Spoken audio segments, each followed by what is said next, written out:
Welcome दोस्तों, welcome to my channel Kalam academy. कैसे आप सब? उम्मीद कर रहा हूँ बहुत बेहतर होंगे। तो आइए चलते हैं अपने सिलेबस की तरफ। और हमारा आज का जो टॉपिक है, हमारा आज का जो सिलेबस है वो है क्लास 10th का एक्सरसाइज 1.2। और 1.2 के पहला और दूसरा क्वेश्चन को मैंने सॉल्व कर लिया है, जो जिसका वीडियो प्लेलिस्ट में आप चाहें तो वहां जाकर देख सकते हैं। अब हम क्वेश्चन नंबर 3 और उसके आगे के सारे क्वेश्चन जो है उनको सॉल्व करने वाले हैं। दोस्तों, कुछ डिले की वजह से हम लोग वीडियो नहीं बना रहे थे, लेकिन अब उम्मीद मैं कर रहा हूं कि सारे वीडियोस आपको रेगुलर मिलना शुरू हो जाएंगे। यानी पर डे हम आपको 1 से 2 वीडियो प्रोवाइड करने वाले हैं। I am sure and I promise you कि आप हर रोज आपको एक वीडियो मिलेगा। आइए, इस क्वेश्चन में हम लोग देख रहे हैं कि इस क्वेश्चन में हम लोग क्या पढ़ने वाले हैं। इस क्वेश्चन में हम लोग पढ़ने वाले हैं कि दो या दो से अधिक जो नंबर्स होंगे उनके एलसीएम और एचसीएफ किस तरह प्राइम फैक्टराइजेशन मेथड, जिसको आभासी गुणनखंड विधि कहा जाता है, उसके द्वारा किस तरह हम दो या दो से अधिक नंबर के एलसीएम और एचसीएफ यानी लॉसा और मौसा ज्ञात कर सकते हैं, लॉसा और मौसा फाइंड आउट कर सकते हैं। इस वीडियो में हम उसी को सीखने वाले हैं। तो चलिए फिर शुरू करते हैं। तो आइए दोस्तों, देखते हैं कि क्वेश्चन क्या क्या रहा है। जो क्वेश्चन नंबर 3 है वो ये है कि find the LCM and HCF of the following integers by applying the prime factorization method. कुछ इंटीजर्स दिए हुए हैं, तीनों ऑप्शंस है, हर ऑप्शन में 3 नंबर्स है। कह रहा है कि इन नंबर्स का, जो हर एक ऑप्शन में 3 नंबर्स है, उनका प्राइम फैक्टराइजेशन की हेल्प से, किसकी हेल्प से? प्राइम फैक्टराइजेशन यानी अभाज्य गुणनखंड विधि के द्वारा एलसीएम और एचसीएफ यानी लॉसा और मौसा ज्ञात करना है आपको। सिंपल सा लॉजिक है, लॉसा और मौसा फाइंड आउट करना है। किसकी हेल्प से? प्राइम फैक्टराइजेशन की हेल्प से। तो आइए इसको सॉल्व करते हैं। देखिए यहाँ 3 ऑप्शन है, 1 2 3 ऑप्शन आपको दिख रहे होंगे। इसमें से 2 मैं सॉल्व करूंगा, एक को आप सॉल्व करोगे, ताकि ये आपके लिए भी ताकि वर्क रहे, आपको समझ में आ जाएगा। मैं उम्मीद करता हूं कि मैं इस तरह से आपको समझाऊं कि आपको चीजें समझ में आ जाए, क्लैरिफाई हो जाएगा। उसके बाद थर्ड ऑप्शन मैं छोड़ दूंगा, जिसको आप कर उसका आंसर जो है कमेंट सेक्शन में कमेंट कर बताओगे। तो आइए फिर फर्स्ट ऑप्शन पे चलते हैं। जो पहला ऑप्शन है वो क्या है? वो दिया हुआ है फर्स्ट ऑप्शन 12, 15 एंड 21। तो पहले मैं करूंगा, मैं क्या निकालूंगा? पहले मैं निकालूंगा एलसीएम फॉर एलसीएम। तो एलसीएम के लिए अब देखिए 12 के लिए इसका फैक्टर क्या होगा? 12 का फैक्टर क्या क्या हो सकता है? देखिए 12 पहले 2 से कट जाएगा, 2 6 12, ठीक है। फिर आप देखिए इस तरह अगर करना चाहते तो आप चाहे तो इस तरह भी कर सकते हैं, 2 6 12, फिर 2 से कट करेंगे, 2 3 6, फिर 3 से कट कर देंगे, 3 1 3। तो इसका फैक्टर आ गया 2 इंटू 2 इंटू 3। याद रखिएगा, फैक्टर में सिर्फ आपको प्राइम नंबर्स रखने हैं। प्राइम नंबर्स क्या होते हैं? प्राइम नंबर्स मतलब वो नंबर्स जो सिर्फ 1 से कटते हो और खुद से कटते हो और किसी से ना कटते हो।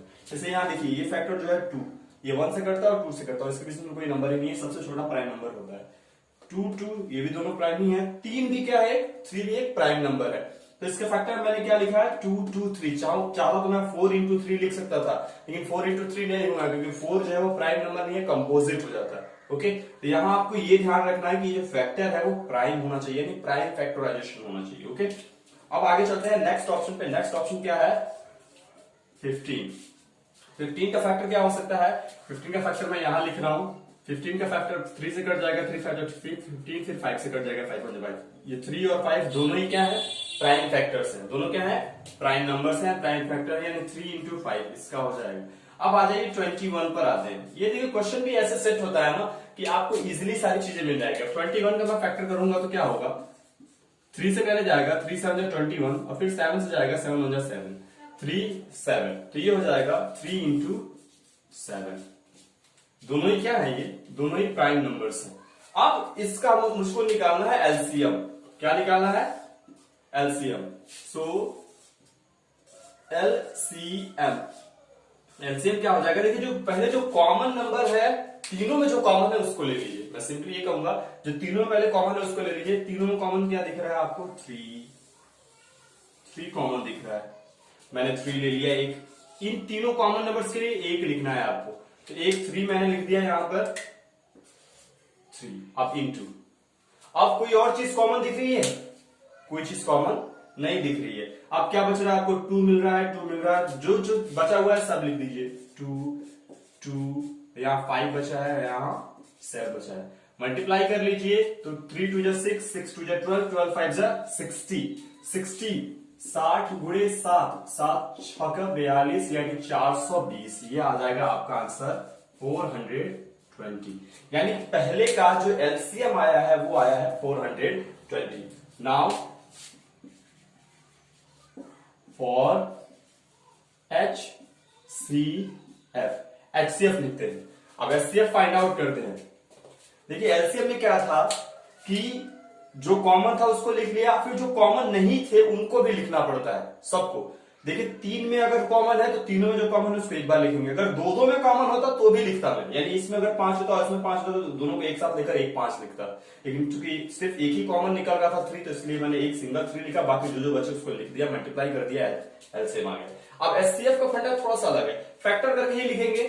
जैसे 12 का फैक्टर क्या है, 12 का प्राइम फैक्टर क्या आ रहा है, 2 इंटू 2 इंटू 3, या कुछ लोग अगर करते हो तो इसको आराम से समझ गए होंगे कि इसका एचसीएफ क्या लिखा जाएगा, 15, 3 इंटू 5 और क्या है 21, तो ये 3 इंटू 7। देखिए एचसीएफ में फंडा क्या है कि जो तीनों में कॉमन होता है वही एचसीएफ होता है, तीनों में कॉमन। अब तीनों फैक्टर में क्या कॉमन है, 3। क्या दिख रहा है आपको, 3 दिख रहा है, तो 3 जो है इसका एचसीएफ हो जाएगा, 3 इसका एचसीएफ हो गया। ये था पहला ऑप्शन। अब चलिए बढ़ते हैं सेकंड ऑप्शन की तरफ। तो दोस्तों अब आइए बढ़ते हैं सेकंड ऑप्शन की तरफ। सेकंड ऑप्शन क्या कह रहा है जरा उसको देख लेते हैं। तो सेकंड ऑप्शन आपके पास क्या है, सेकंड ऑप्शन है 17, 23 एंड 29। ठीक है, अब आइए 17 का फैक्टर लिखते हैं। तो पहले ऐसे निकालेंगे हम, फॉर एलसीएम, एलसीएम के लिए 17 का फैक्टर लिखूंगा। तो 17 का फैक्टर आप जानते हैं, आप देखिए 17 क्या है, एक प्राइम नंबर है। अगर आपको दिक्कत हो रही है प्राइम और कंपोजिट में, अगर आप जानना चाहते हैं कि प्राइम और कंपोजिट नंबर क्या है, तो प्लीज आप कमेंट सेक्शन में लिखकर बताइए कि आपको प्राइम नंबर सीखना है। तो मैं अगर आप कहेंगे तो मैं उसके लिए सेपरेट एक वीडियो बना दूंगा प्राइम नंबर का, आप वो देख सकते हैं। लेकिन जब आप कमेंट करेंगे, कमेंट करके बताएंगे तो ठीक है, अगर आप कमेंट करके बताते हैं तो मैं उसके प्राइम नंबर के लिए एक प्राइम और कंपोजिट नंबर जो होंगे, जितने भी टाइप के नंबर होते हैं, मैं उनके लिए एक सेपरेट वीडियो बना दूंगा। आपको 2-3 मिनट का आराम से देख सकते हैं, उसको समझ जाएंगे। चलिए आइए एलसीएम देखते हैं। तो 17 क्या होता है, 17 एक प्राइम नंबर है, यानी एक ऐसा नंबर है जो 1 और 17 के अलावा किसी और से नहीं कटता है। तो इसका जाहिर सी बात है, इसका जो एलसीएम होगा, इसका जो फैक्टर होगा वो 1 इंटू 17 होगा। एक 17 किसी और से तो कटता नहीं है। उसी तरह 23 ये भी एक प्राइम नंबर ही है, 1 इंटू 23 भी किसी से फैक्टर होगा ही नहीं, किसी से कटता ही नहीं है। फिर 29 ये भी अगर आप जानते हो, ये भी एक प्राइम नंबर ही है। आप ये सोच रहे क्या माजरा है भाई, इसने क्वेश्चन ही ऐसा दिया है। ठीक है, सो एलसीएम क्या हो जाएगा, अब एलसीएम तीनों में कॉमन क्या है, 1, तो 1 हो गया। फिर ये 17, फिर ये 23 और फिर ये 29। अब तीनों को मल्टीप्लाई करते हैं, देखते हैं जरा कितना आता है। तो 17 इंटू 23 ऊपर लिख देता हूं, 17 नीचे लिख देता हूं, डायरेक्ट मल्टीप्लाई करता हूं। 17 3 जा 51 का 1 कैरी 5, डायरेक्ट मल्टीप्लाई कर रहा हूं, 17 से टेबल पढ़ रहा हूं। 17 51 का 1 कैरी 5, 17 दूना 34 और 5 कितना होता है 39। डायरेक्ट आप कर सकते हैं, 34 5 39 391, यानी ये आया 391। अब इस 391 में किसका मल्टीप्लाई होगा, 29 का भी होगा। ठीक है, अब 29 का टेबल मुझको याद नहीं है तो डायरेक्ट मैं करूंगा नहीं, मैं 1 डिजिट ले लूंगा। 9 1 जा 9, 9 9 जा 81 का 1 कैरी 8, 9 3 जा 27 और 8 कितना हो जाएगा 35।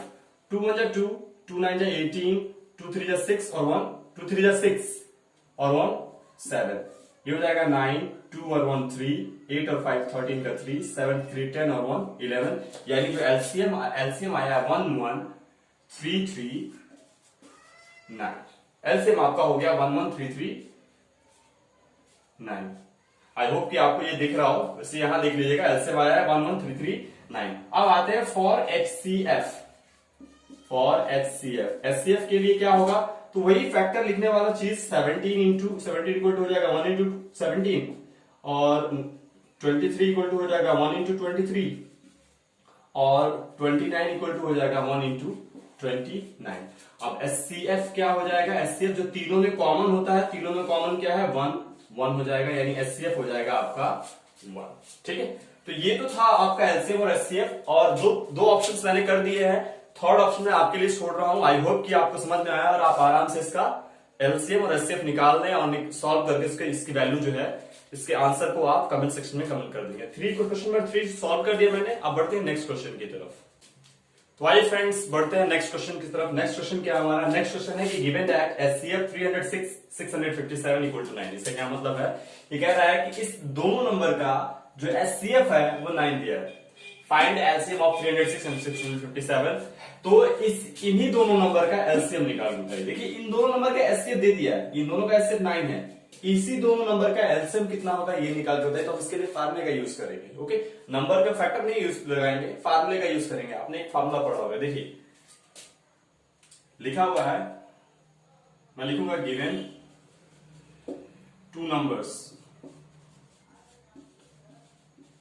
दो नंबर्स दिए हुए हैं 306 एंड 657 एंड और क्या दिया हुआ है? HCF बराबर दिया हुआ है कितना?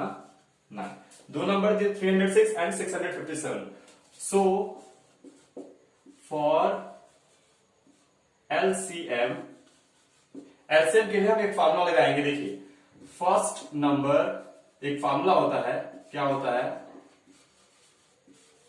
First number into second number equal to HCF into LCM। ये एक फार्मूला होता है, अगर आपने पढ़ा हो, मैंने शायद बताया भी है इसको, कि अगर दो नंबर्स दिए हो और साथ ही एलसीएम या एचसीएफ कुछ भी दिया हो, मतलब ये चार क्वांटिटी होती है, 1 2 3 4, इसमें चार अलग अलग क्वांटिटीज है, सेपरेट क्वांटिटीज है, सेपरेट वैल्यूज हैं। एक फर्स्ट नंबर दिया हो, यानी पहला नंबर, दो नंबर्स दिए हो, दो नंबर है फर्स्ट नंबर, और इनमें से कोई भी आप एक पूछ दे, यानी कोई भी 3 दे दिया और आपसे कोई एक पूछ रहा हो तो आप आराम से निकाल सकते हो। जैसे यहाँ 2 नंबर दे दिया है, एचसीएफ दे दिया है, एचसीएफ पूछ रहा है, हो सकता है 2 नंबर दे एलसीएम दे दे, एचसीएफ पूछे, ऐसे भी हो सकता है। तो कोई भी 2 नंबर दे दिया हो और एलसीएम या एचसीएफ दे दिया हो, या फिर दूसरा वाला पूछ रहा हो, तो आप इस फार्मूले का यूज कर सकते हैं। या फिर एलसीएम और एचसीएफ दोनों दे दे और एक नंबर दे दे, दूसरा नंबर पूछे, तो भी आप इस फार्मूले का यूज कर सकते हैं। आराम से आप इसको इसमें वैल्यू रखकर पुट आउट करके तीसरा जो अननोन क्वांटिटी उसको निकाल सकते हैं। जैसे इसमें अननोन क्या है? एलसीएम, जो हमको पता करना है। तो एलसीएम निकालने के लिए हम क्या कर देंगे? सारी वैल्यू को रख रहा हूं पहले में, तो सारी वैल्यू को क्या रखूंगा? फर्स्ट नंबर क्या है? फर्स्ट नंबर है 306 और इंटू सेकेंड नंबर क्या है? 657 और इक्वल टू में एचसीएफ कितना दिया हुआ है? एचसीएफ दिया हुआ है 9 और हमको एलसीएम निकालना है। तो एलसीएम निकालने के बाद क्या कर दूंगा? देखिए इधर मल्टीप्लाई में हमको एलसीएम अकेले चाहिए, एलसीएम की वैल्यू चाहिए, तो इसको इधर भेजना पड़ेगा। मल्टीप्लाई में इधर आएगा तो डिवाइड कर जाएगा। तो एलसीएम इक्वल टू हो जाएगा 306 और इंटू 657 और बाई में, इसके बाई में आ जाएगा 9। अब 9 से इसको कट कर सकते हैं।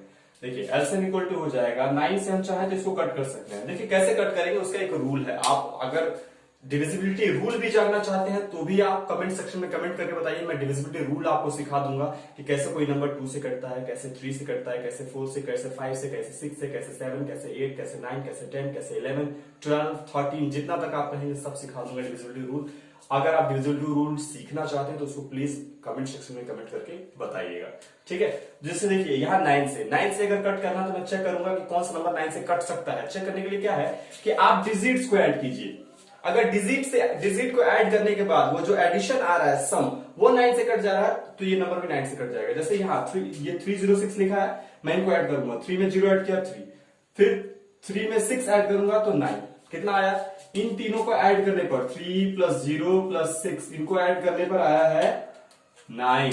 कितना आया है? 9। और 9 9 से कटता है तो जाहिर सी बात है ये नंबर भी कटेगा। कितनी बार कटेगा उसके लिए आपको डिवाइड करना पड़ेगा। तो 306 में मैं डिवाइड करूंगा 9 से, 9 3 या 27, 3 आया, 9 4 जा 36। कितनी बार में कट गया आपका? ये कट गया 34 बार में। तो 34 बार में इससे ये कट जाएगा और इंटू में 657। तो एलसीएम इक्वल टू हो जाएगा, अब मल्टीप्लाई कर लीजिए दोनों का, 34 और इसे मल्टीप्लाई करना है 657 से।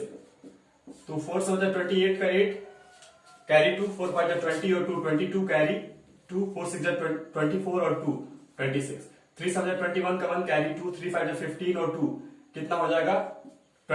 17 और 3 6 18, 18 और 1 19, हाँ 8 2 और 1 3, 7 6 13 का 3, 9 2 11 और 1 12 का 2, 1 1 2, यानी आया है ये आपका, ये आ गया है 2 2 3 3 8। एलसीएम आया है 2 2 3 3 8, ये आपका एलसीएम होगा और यही आपका आंसर हो जाएगा 2 2 3 3 8। ये था आपका क्वेश्चन नंबर 3 और अब हम आगे बढ़ने वाले हैं। सॉरी क्वेश्चन नंबर 3 था या 4 था? ये 4 था, सॉरी फिर से एक बार मिस्टेक हो गया, ये क्वेश्चन नंबर 4 है। ओके, अब हम आगे बढ़ने वाले हैं, देखते हैं क्वेश्चन नंबर 5 को। तो आइए दोस्तों बढ़ते हैं अपने क्वेश्चन नंबर 5 की तरफ। देखते हैं क्वेश्चन नंबर 5 क्या है। क्वेश्चन नंबर 5 लिखा हुआ है, check whether 6 to the power n can end with the digit 0 end with the digit 0 for any natural number n। एक नंबर दिया हुआ है, क्या नंबर दिया है? दिया है 6 to the power n। मैं सिंपली आपको समझाने की कोशिश करूंगा, इसमें लैंग्वेज नहीं लिखना, आप थोड़ा सा अलग टाइप क्वेश्चन है, बस समझ जाएंगे तो कर लेंगे आप। क्वेश्चन ये दिया हुआ, नंबर दिया हुआ 6 power n। क्वेश्चन ये कह रहा है कि ये बताइए कि n के किसी भी नंबर के लिए, जबकि n जो है नेचुरल नंबर, नेचुरल मतलब 1 से स्टार्ट होने वाला, यानी 1 से लेकर कोई भी नंबर आप रख दीजिए, 1 रख दीजिए, 2 रख दीजिए, 3 रख दीजिए, 4 रख दीजिए, 5 रख दीजिए, 6 रख दीजिए, यहां पर पावर में है n, ठीक है, यानी 6 power 1 हो, 6 power 2 हो, 6 power 3 हो, 6 power 4 हो, ऐसे करके। तो n के लिए कोई भी वैल्यू रखिए और ये बताइए कि जब उसको सॉल्व करेंगे तो क्या ये 6 पे पावर जो 1 2 3 4 जो भी आएगा वो 0 पे एंड होगा कि नहीं, यानी उसका वंस प्लेस जो होगा वो 0 आ सकता है कि नहीं, ये हमको बताना है। तो सिंपल सा लॉजिक है, ये याद रखिएगा। देखिए कोई भी नंबर, कोई भी अगर नंबर 0 पे तभी एंड होगा जब वो 10 का फैक्टर हो। किसका फैक्टर हो? जब वो नंबर 10 से कट जाए, या फिर 2 एंड 5 से कट जाए, यानी 2 और 5 दोनों का फैक्टर हो, एक ही साथ 2 का और 5 का दोनों का फैक्टर हो। किसी नंबर के अगर वो नंबर जो है पावर में है, उस नंबर में पावर है और पावर से सॉल्व करके ये देखना है कि उसका लास्ट डिजिट यानी वंस प्लेस 0 होगा, तभी पॉसिबल है जब उस नंबर का फैक्टर या तो 10 हो, अगर वो 10 से छोटा है तो उस नंबर का फैक्टर 2 और 5 दोनों, तभी पॉसिबिलिटी है, नहीं तो कोई पॉसिबिलिटी नहीं है। अब इसमें आइए, हम क्या देख रहे हैं, लिखेंगे for having 0 on it's ones place 6 to the power n should be a factor of 10 or 2 and 5। अगर 6 पावर n को 0 पे खत्म होना है, यानी इसके वंस प्लेस पर 0 आना है, तो इसको 6 को या तो 10 से कटना होगा या फिर 2 into 5 से कटना होगा। But what we are seeing, 6 पे power n is equal to 2 into 3 to the power n। 2 3 6 होता है ना, ये तो किसका फैक्टर है? 2 और 3 का फैक्टर है। किसका फैक्टर है? 2 और 3 का। 2 तो आ जा रहा है लेकिन 3 नहीं आ रहा है। इसका क्या मतलब है कि it will not and on 0। यहां से आप सिंपली लिख देंगे it will not and on 0, ये 0 पर एंड नहीं होगा। ये था हमारा क्वेश्चन नंबर 5। अब पढ़ते हैं क्वेश्चन नंबर 6 की।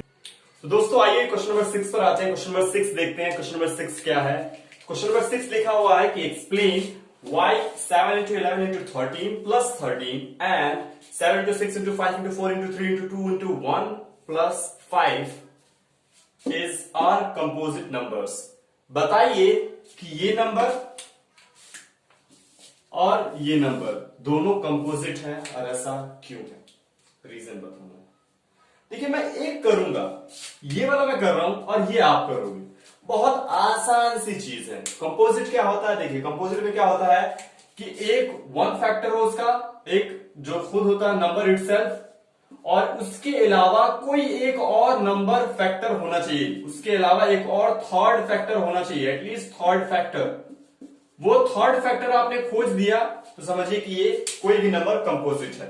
थर्ड फैक्टर मतलब कोई एक ऐसा नंबर जो उस नंबर को डिवाइड कर दे। अब मैं क्या करूंगा, इसको सॉल्व करने की कोशिश करूंगा, एक और इसका थर्ड फैक्टर खोजने की कोशिश करूंगा। मुझे क्या दिख रहा है, गिवन पहला इक्वेशन लूंगा मैं 7 इंटू 11 इंटू 13 इन प्लस 13। तो दोस्तों क्या करूंगा मैं, इसमें से एक नंबर कॉमन करने की कोशिश करूंगा। देखिए यहां दो टर्म है, एक टर्म ये है फिर प्लस करके एक टर्म ये है। तो मैं क्या करूंगा, देखिए अगर आपको कंपोजिट नंबर बनाना है, कोई भी नंबर कंपोजिट बनाना है, अगर उसमें दो टर्म है तो आपको बस उसमें कॉमन नंबर ढूंढ लेना है। ठीक है, यहां भी हम वही करेंगे। यहां दो टर्म इसीलिए दिया है कि आप एक कॉमन नंबर ढूंढ लीजिए, कॉमन, और उसके बाद कॉमन नंबर से आप दिखा सकते हैं कि ये जो है इसका थर्ड फैक्टर है। वन इसका पूरे नंबर का फैक्टर वन होगा, फिर वो जो नंबर आएगा सॉल्व करने के बाद वो इसका फैक्टर होगा।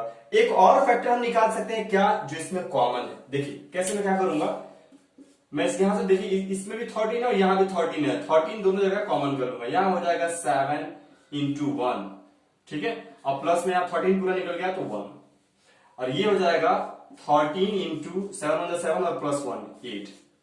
जो 13 आया है वो इस नंबर का एक फैक्टर है, इस पूरे नंबर का क्या है, एक फैक्टर है।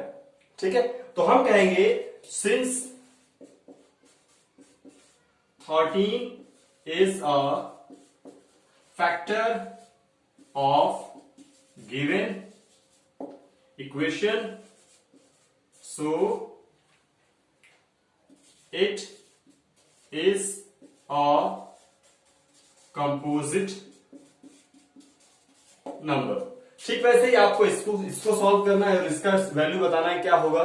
इसमें आपको साफ दिख रहा है 5 निकाल सकते हैं, 5 निकालकर इसको सॉल्व करके आप बता दीजिएगा। ओके, तो चलिए अब चलते हैं, आप अपने लोग चलते हैं क्वेश्चन नंबर 7 पर। तो दोस्तों आइए बढ़ते हैं अपने क्वेश्चन नंबर 7 की तरफ। और 7 जैसा कि आपको दिख रहा है काफी लंबा क्वेश्चन है, बट कोई नहीं, it's a long question but very easy.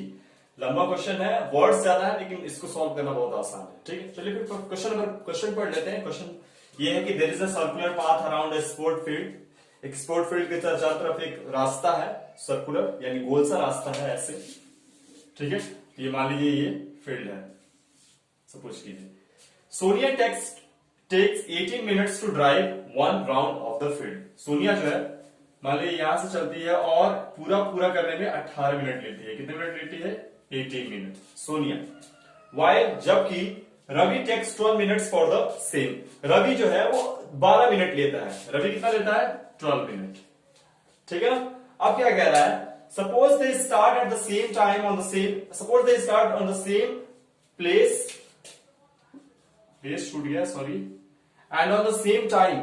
मान लीजिए कि वो एक ही जगह, सपोज कीजिए यहीं से सोनिया भी स्टार्ट कर रही है और यहीं से कौन, रवि भी स्टार्ट कर रहा है, एकदम एक टाइम पर।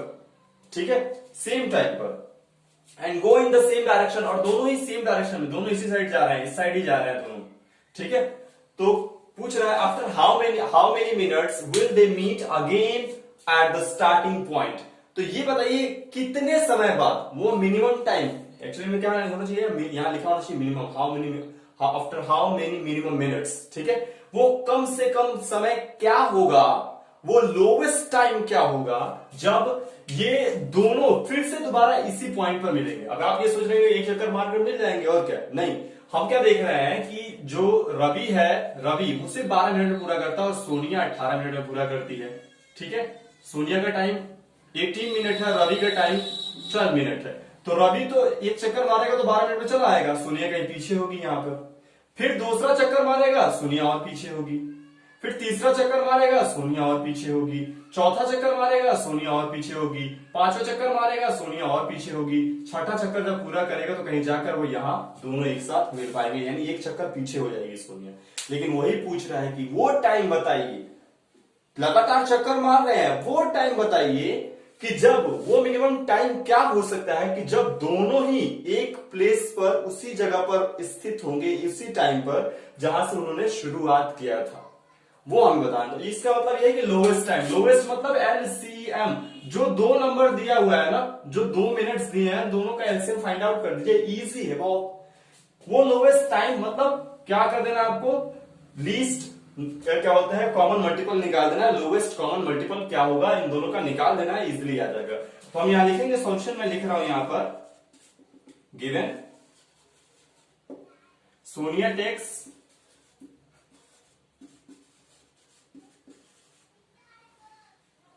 Sonia takes time to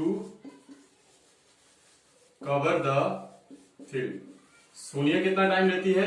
Sonia लेती है 18 minute.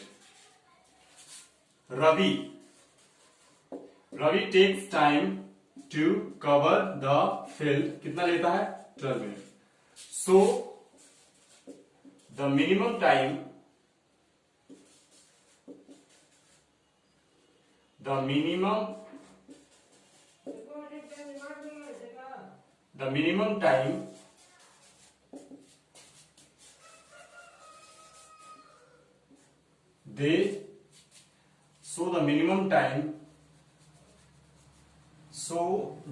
minimum time on which, ऊपर लिख रहा हूं मैं, यहां पर लिख रहा हूं, आपको दिखाई दे, on which they will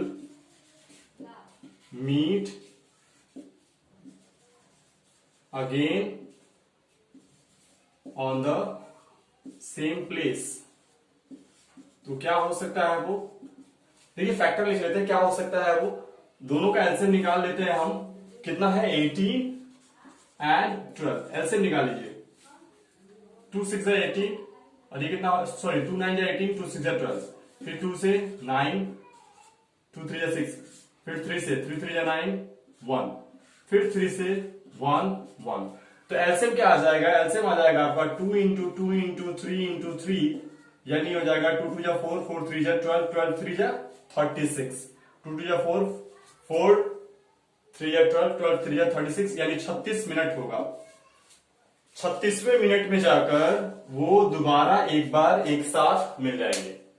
तो दोस्तों ये था आपका क्वेश्चन नंबर 7। उम्मीद है कि आपको समझ में आया होगा। क्वेश्चन लंबा था लेकिन इसका आंसर बहुत शॉर्ट था। आराम से आप दोनों का एलसीएम निकालेंगे, पता चल जाएगा। बहुत शॉर्ट था क्वेश्चन, सिर्फ वर्ड्स ज्यादा थे इसमें। ठीक है, तो दोस्तों उम्मीद करता हूं कि आपको जो मैंने पढ़ाया, जो मैंने समझाया वो पसंद आया होगा। अगर आपको कुछ ऐसा लग रहा है कि मुझको कुछ इंप्रूवमेंट लाने की जरूरत है, मुझे कुछ और अच्छा करने की जरूरत है, या आपको किसी भी तरह की प्रॉब्लम्स आ रही हैं, कुछ चीजें समझ में नहीं आ रही हैं, या फिर कोई और प्रॉब्लम है, लाइटिंग की प्रॉब्लम है, या किसी और वॉइस की प्रॉब्लम है, वीडियो क्वालिटी की प्रॉब्लम है, तो प्लीज आप उसे कमेंट सेक्शन में लिख कर बताएं। प्लीज आपका जो कमेंट है वो हमारे लिए बहुत वैल्यूबल है। हम उसको पढ़ते हैं, समझते हैं, जो भी आप बोलते हैं उस तरह से हम अपने आप को और इम्प्रूव करने की कोशिश करते हैं। और मैं आपको ये कहना चाहता हूं कि हम अब इसके बाद लगातार वीडियो डालते रहेंगे, आपको नाउमीदी नहीं होगी। We are very very curious, very very hard working to do this for you. And अगर आपको वीडियो अच्छा लग रहा है तो प्लीज इसको लाइक और हमारे चैनल को सब्सक्राइब कीजिए, तो अपने दोस्तों में शेयर कीजिए, और फेसबुक पर देख रहे हैं तो हमारे पेज को लाइक कीजिए। मिलता हूं आपके नेक्स्ट वीडियो के साथ, तब तक के लिए थैंक यू एंड